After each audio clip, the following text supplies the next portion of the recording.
తెలంగాణ 4వ తరగతి ఉద్యోగుల ఐక్యత, తెలంగాణ 4వ తరగతి ఉద్యోగుల ఐక్యత. మా యొక్క తెలంగాణ 4వ తరగతి ఉద్యోగుల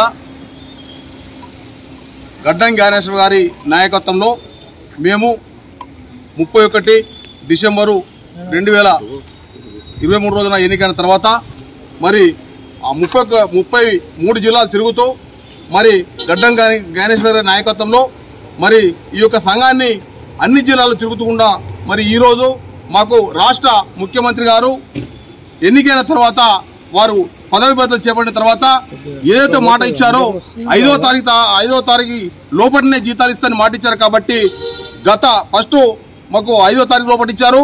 మరి పోయిన నెలలో 1వ తారీఖు ఈ నెల 1వ తారీఖు మొదటి తారీఖునే జీతాలు ఇవ్వడం అనేది గర్వకారణం. ఈరోజు మా ఉద్యోగస్తులు 33 జిల్లాల ఉద్యోగస్తులు రాష్ట్ర సంఘ అధ్యక్షులు గడ్డం జ్ఞానేశ్వర్ గారికి మరి ప్రధాన కార్యదర్శిగా నాకు ఫోన్లు చేసుకుంటా ఆనంద బస్సులతో ఫోన్ చేసుకుంటా వారు కన్నీళ్లతో ఫోన్ చేస్తున్న ఆనందాలతోటి మా వారి ఆనందాలు ఆగలేక సంతోషం ఆగలేక ఈరోజు రేవంత్ రెడ్డి గారికి మేము పాలాభిషేకం చేశాం.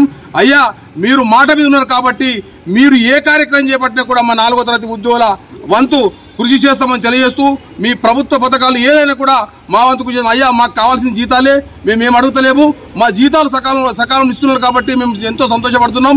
మా ఫ్యామిలీలు కూడా ఎంతో సంతోషపడుతున్నాయి. అయ్యా మా బ్యాంకు లోన్లు కూడా సకాలంలో మేము బ్యాంకు లోన్లు కట్టుకుంటున్నాం. మీ యొక్క ప్రభుత్వానికి మీకు మా కుటుంబాల తరపు నుంచి మా ఫ్యామిలీ తరపు నుంచి ప్రత్యేక ధన్యవాదాలు తెలుస్తున్నాం.